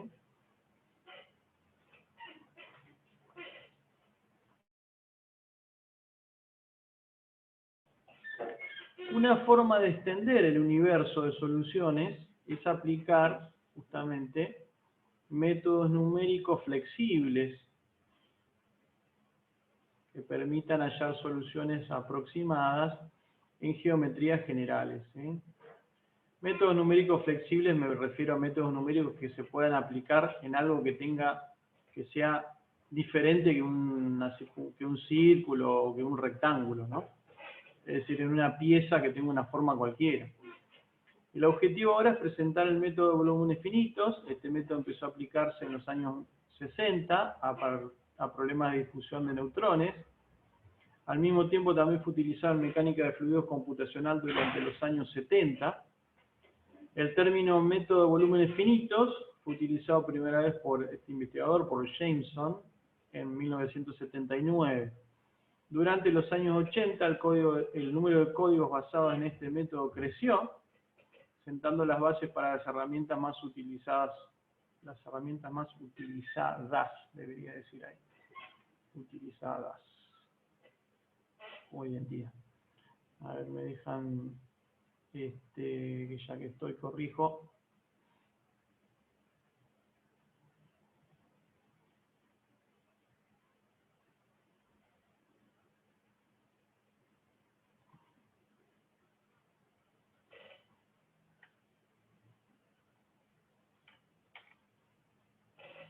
Bien. En los años 90 se consolidó la posibilidad de utilizar mallas generales, es decir, mallas que tuvieran cubos, tetraedros, cualquier tipo de elemento. Y en los últimos 20 años, este método ha sido incorporado en herramientas de diseño asistido por computadora, tanto en aplicaciones de escritorio como en la nube. Esto lo dijimos en la primera clase, ¿se acuerdan? Es así que hoy tenemos, bueno, estas herramientas en SolidWorks, tenemos estas herramientas en SIMS, que en otras plataformas así. Y bueno, estas plataformas con el tiempo también han ido logrando bajar el nivel de dificultad del uso, bajando la cantidad de parámetros que hay que seleccionar para poder hacer funcionar una simulación. ¿Sí? Son herramientas que todavía hoy en día requieren un grado de conocimiento bastante alto, ¿sí? de métodos numéricos, bueno, de todo lo que vemos en esta materia, ¿sí? Entonces, hoy en día podemos decir que estamos bastante cerca de que puedan ser utilizadas por ingenieros en una oficina técnica de una empresa, digamos, pero hasta hace 10 años, un poco más, no era tan así. ¿Sí? Todavía hay una barrera grande que es el tema de la capacidad de cómputo que se necesita particularmente para fluidos, digamos. Pero también había una barrera en cuanto a las interfaces gráficas, en cuanto a decisiones que había que tomar para armar bien el modelo, ¿no? Bien, entonces ahora vamos a ver la forma discreta de las ecuaciones de conservación escalar.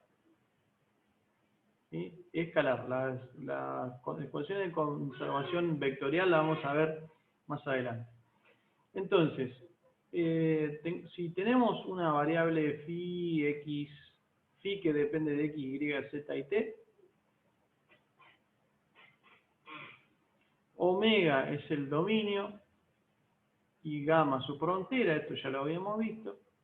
Podemos escribir una ecuación de conservación de esta cantidad en forma integral como la ecuación número 1, que ya la habíamos estudiado en su debido momento. El primero de los términos representa la variación en el tiempo, el segundo el flujo a través de gamma debido a un campo de velocidades, y el tercero el flujo debido a la difusión, y finalmente el cuarto es la fuente, ¿no? Entonces ahora, si uno reordena, vamos a poner sobre la misma integral los términos que son de volumen, y por otro lado los términos que son de superficie. ¿Sí? Entonces, acá nos quedaron los de superficie, del lado derecho, y los de volumen del lado izquierdo.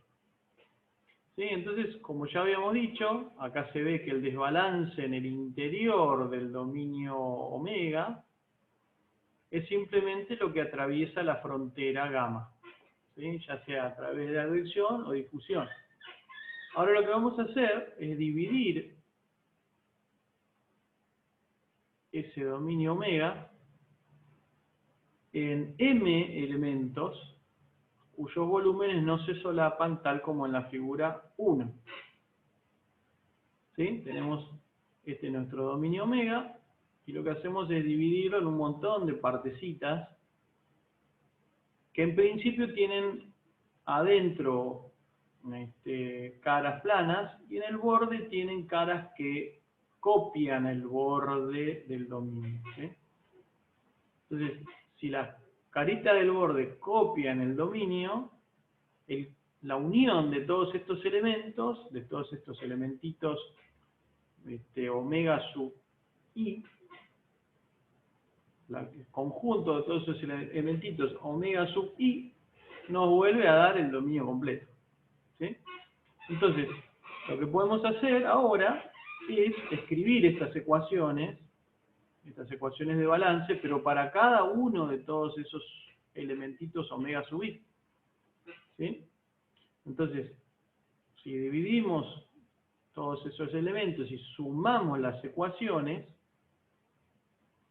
¿sí? Porque fíjense que esta integral se puede entender también como, o sea, las integrales y las sumatorias conmutan, digamos, ¿sí? Entonces, o uno puede decir, bueno, esta integral que tengo acá es la suma de varias integrales en cada uno de los m elementitos que tengo dentro del dominio. Y las integrales, los flujos que tengo en todo el dominio, se pueden obtener a partir de los flujos que tenemos en cada elemento. ¿Sí? Pero bueno, acá hay un problema, que uno dice, bueno, las integrales volumétricas, si yo sumo todas las integrales volumétricas, voy a obtener la integral de todo el dominio. Pero las integrales de superficie tenemos un problema, que se repiten por cara, ¿no? Si uno separa, vamos a hacer un dibujito, si uno separa en un borde así, y de pronto tiene un elemento acá, y acá al lado tiene otro, es el borde.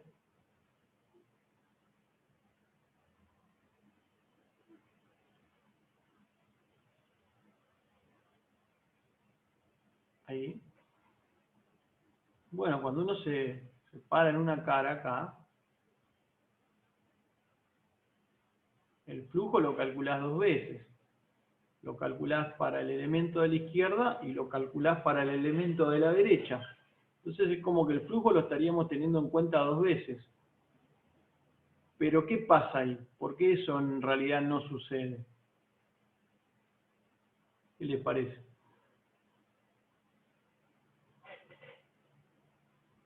¿Podrías repetir la pregunta? Sí, ahora la repito. Dame un cachito que encontré otro errorcito por acá.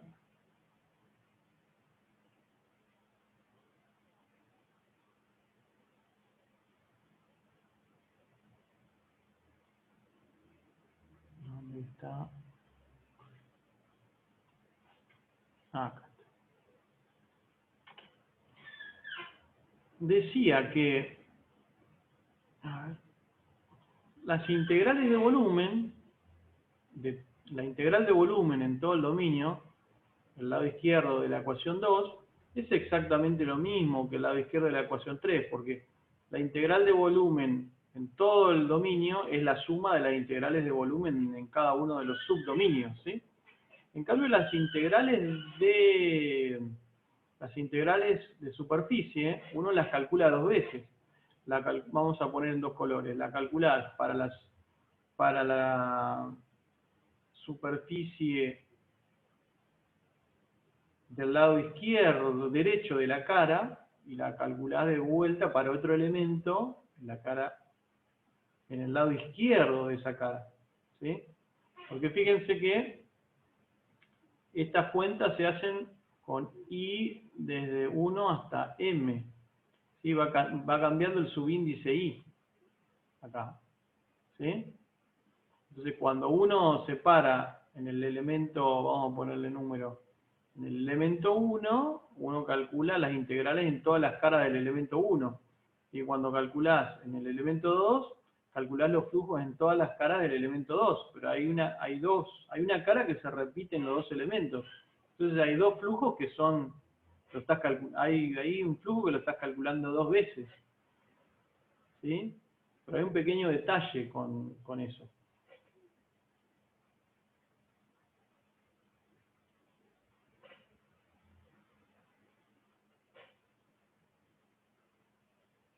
Pero puede ser que vos lo calculás dos veces, pero en realidad, o sea, porque en realidad, o sea, sobre uno sale, o sea, sobre uno estaría saliendo y sobre dos estaría entrando. Claro, esos flujos... El tema sería definir cuáles son las caras que salen del elemento completo, o sea, no de cada elemento, sino del cuerpo entero. Claro, exactamente. Esos flujos interiores, entre dos celdas contiguas en el interior del dominio, esos flujos se anulan. Es positivo en un lado y es negativo en el otro, entonces se anulan. Los únicos flujos netos que te terminan quedando son los flujos que salen fuera del dominio, que son justamente los de la ecuación 2. Entonces, eso es lo que se llama la propiedad telescópica del método de volúmenes finitos, que todas las integrales de superficie interiores se van anulando y telescópicamente te va yendo hasta el borde, donde ahí no hay compensación, sino que el flujo es neto entrante o saliente en esas caras, ¿no? Pero lo importante es que vos podés pasar de 2 a 3 habiendo hecho una discretización. Lo interesante de esto es que si las caras del borde del dominio de estos triángulos son curvas y lográs representar exactamente el dominio original, la ecuación 2 y la 3 son iguales y seguís estando en el continuo. ¿Sí? Dividiste el problema en un montón de pedacitos, pero el problema sigue siendo continuo. ¿sí? O sea, sigue siendo un problema infinito. ¿Por qué? Porque tenés que calcular estas integrales.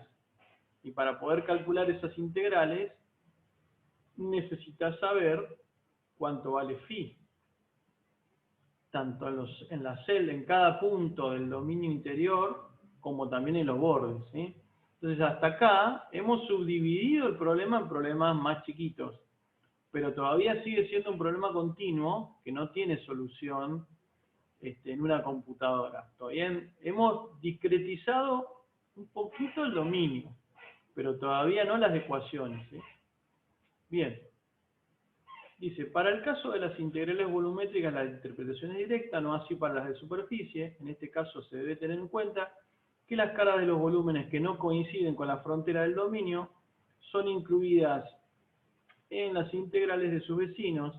Es así como los flujos en estas caras se anulan.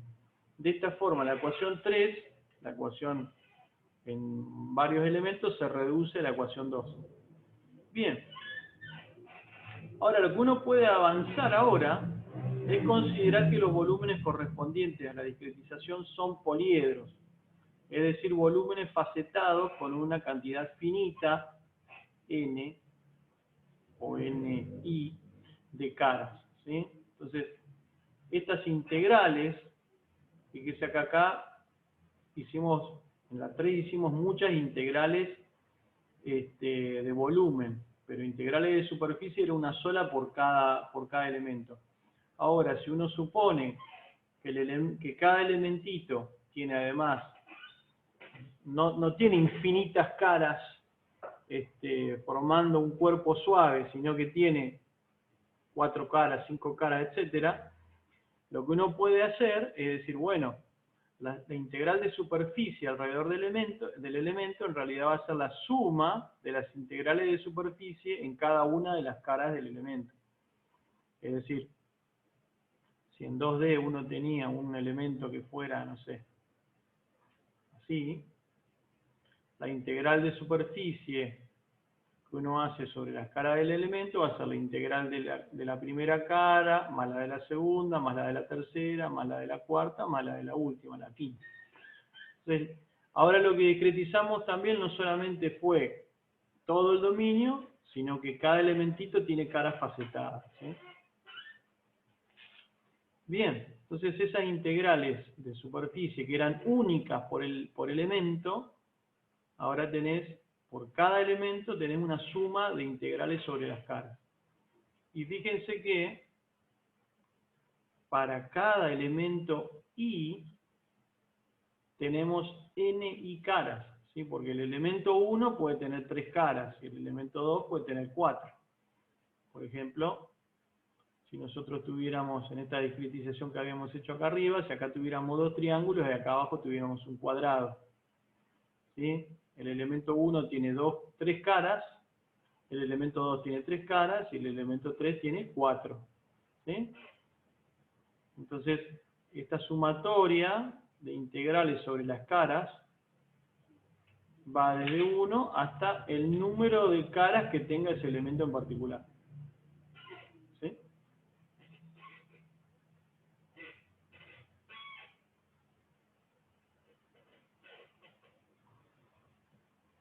Bien, entonces ahora lo que vamos a hacer es decir, bueno, pero hagámosla más fácil. En vez de usar una integral, utilicemos el teorema del valor medio. ¿Se acuerdan lo que decía el teorema del valor medio? Para integrales.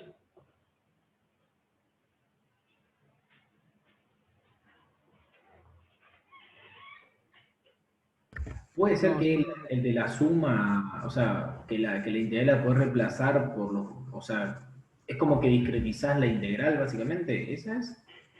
Ajá, estamos cerca. ¿Alguna otra opinión? Yo voy a ir dibujando acá una integralita. Tengo Y, tengo X, tengo una parte acá con una función, ¿sí? Lo que quiero calcular es esta área. Entonces, el área es, acá tengo el intervalo L, ¿sí? Acá tengo A, acá tengo B, acá tengo F de A, acá tengo F de B. El área de esto, ¿cómo es? La integral entre A y B de F de X, ¿no? Pero el teorema del valor medio, ¿qué nos decía? Que se puede demostrar que hay un valor al cual le vamos a llamar F raya, tal que multiplicado por el ancho del intervalo te da el área. ¿Sí? ¿Se acuerdan de eso? Y además, ¿sí? Sí, sí. Es el teorema del valor medio. Y si no me acuerdo mal, el teorema también te decía que F raya va a ser mayor o igual a FA y menor o igual a FB. En realidad, así como está puesto acá, sería así, pero en realidad F raya va a ser mayor que el menor valor funcional de F y menor o igual al mayor valor funcional de F en ese intervalo, ¿no? ¿Está bien? Acá porque justo FA y FB están en los extremos. Pero acá podemos poner el mínimo, vamos a ponerlo bien, caso más general.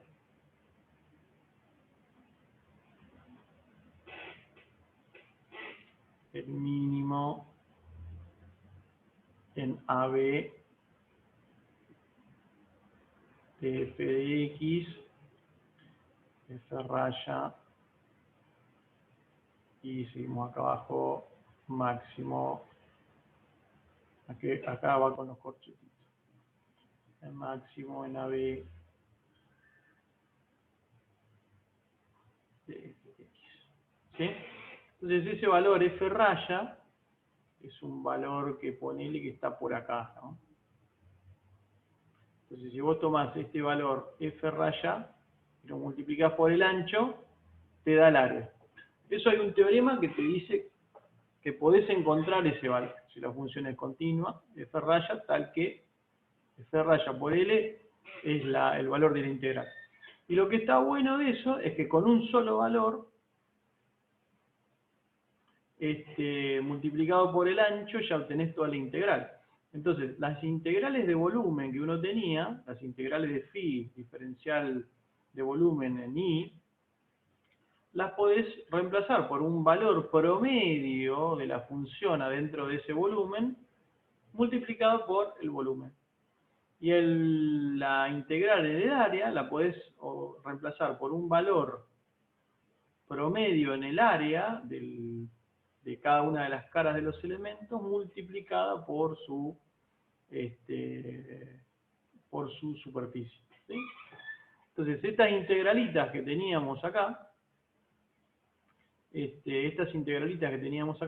integrales de volumen e integrales de superficie, ahora las reemplazamos por estos phi raya y phi raya en celda y phi raya en cara. Pero para no andar poniendo la rayita siempre, directamente las reemplazamos por phi sub i sin rayita. Entonces, acá lo que tenemos ahora es este valor acá va a ser en celda, va a ser un valor único por celda, y estos van a ser valores únicos por cara. ¿Sí? Acá donde teníamos la integral de nu gradiente de phi en la cara, bueno, vamos a tener un gradiente promedio, tal que si lo integrás, este que tenemos acá va a ser un gradiente promedio, tal que si lo integrás, te da lo mismo que tal que si lo multiplicás por el área, te va a dar la misma integral que haber integrado todo el gradiente en toda la cara completa. ¿Sí? Y lo mismo con este B de acá. B por la velocidad, por el área, te va a dar lo mismo que haber integrado B B por el valor de phi en toda el área, punto por punto. ¿Sí? Entonces, vamos a hacer un dibujito para que quede por ahí más claro. Si uno tiene un volumen finito, que es, qué sé yo, un cubo,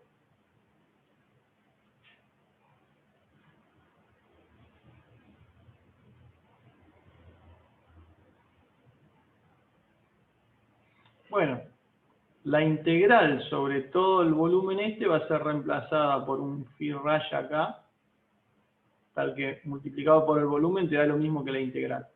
Y en cada una de las caras, acá vamos a tener un phi f raya, tal que si multiplicas ese phi f por el área de la cara, te da lo mismo que te hubiera dado la integral acá. ¿Se ve lo que estoy diciendo?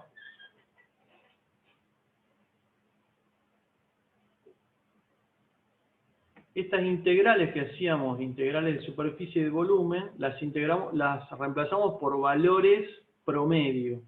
¿Sí? Que esas van a ser nuestras verdaderas incógnitas, los valores promedio por celda y por cara.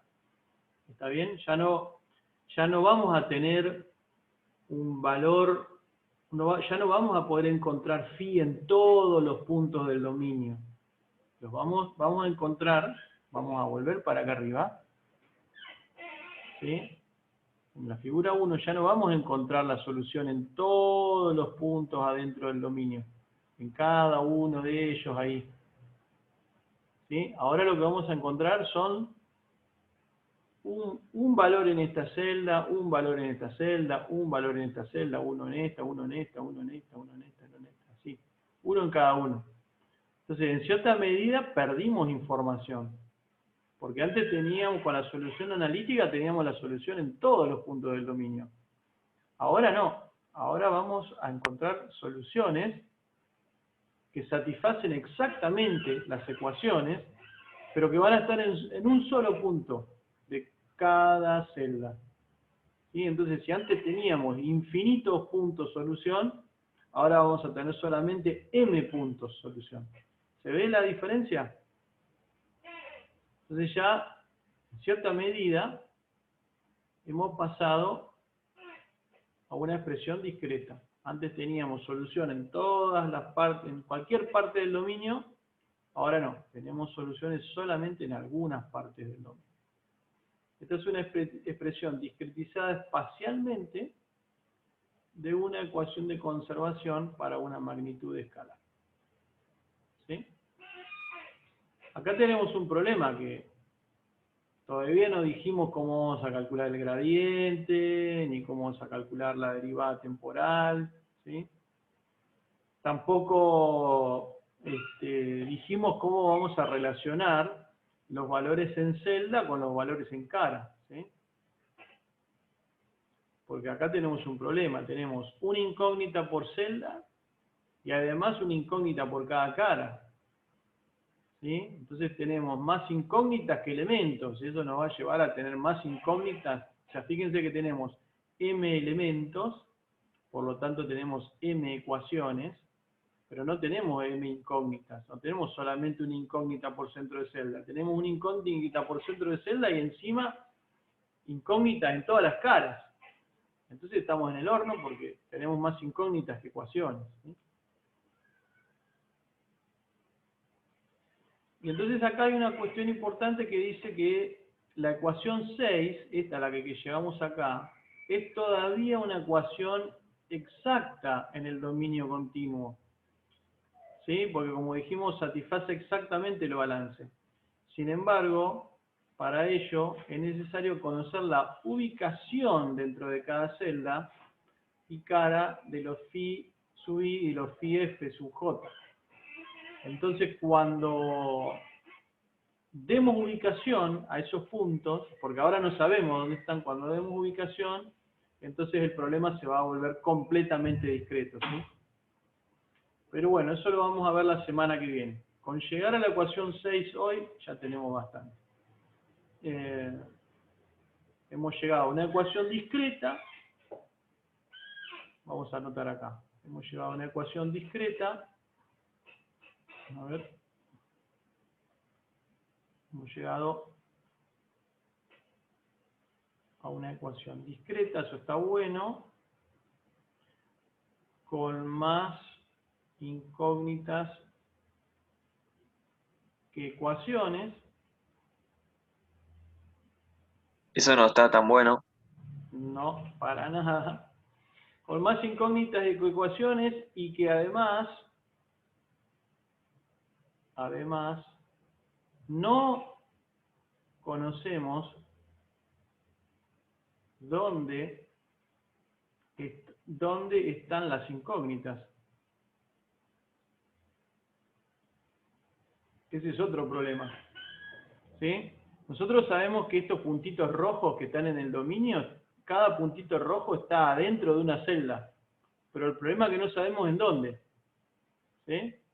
Sabemos, ¿se acuerdan del teorema este del valor medio? Te decía que hay un valor tal que multiplicado por el ancho te da el área. Pero en principio vos no sabés dónde está ese valor.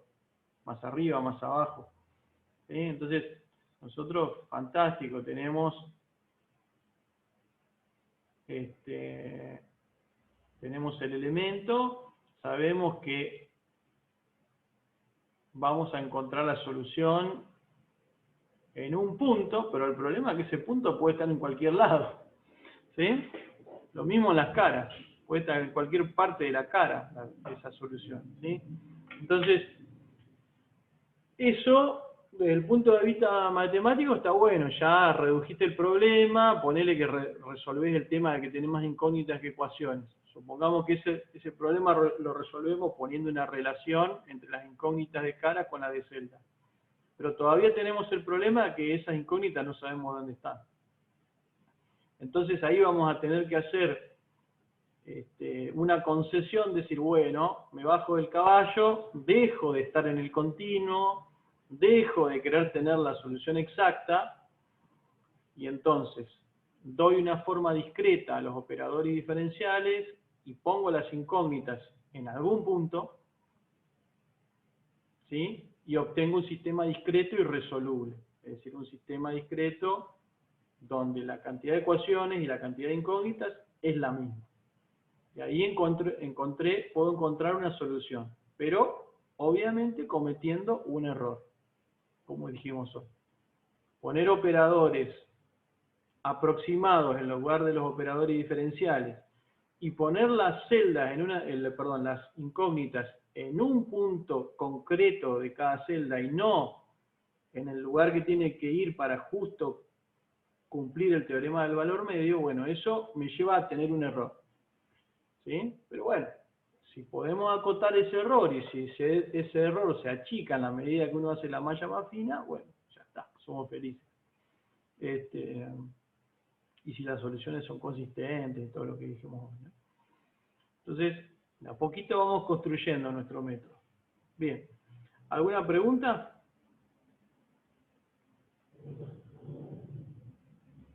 No, de mi parte no. Bueno, entonces vamos a dejar por acá. Yo voy a pasar a la clase de cálculo y seguimos la semana que viene a ver si podemos ya plantearnos alguna técnica que nos permita discretizar alguna ecuación diferencial. En este caso vamos a plantearlo con la difusión y ver si podemos hallar una solución a alguno de los problemas que estuvimos viendo. ¿Sí? ¿Y con qué error? ¿Está? Bueno, ustedes sigan trabajando con los problemas, particularmente con los de álgebra, así no se atrasan con la tarea. ¿Ok? Buenísimo, nos vemos. Nos vemos. Bueno, buenísimo. Bien, profe, gracias. Chao, profe, hasta luego. Chao. Chao.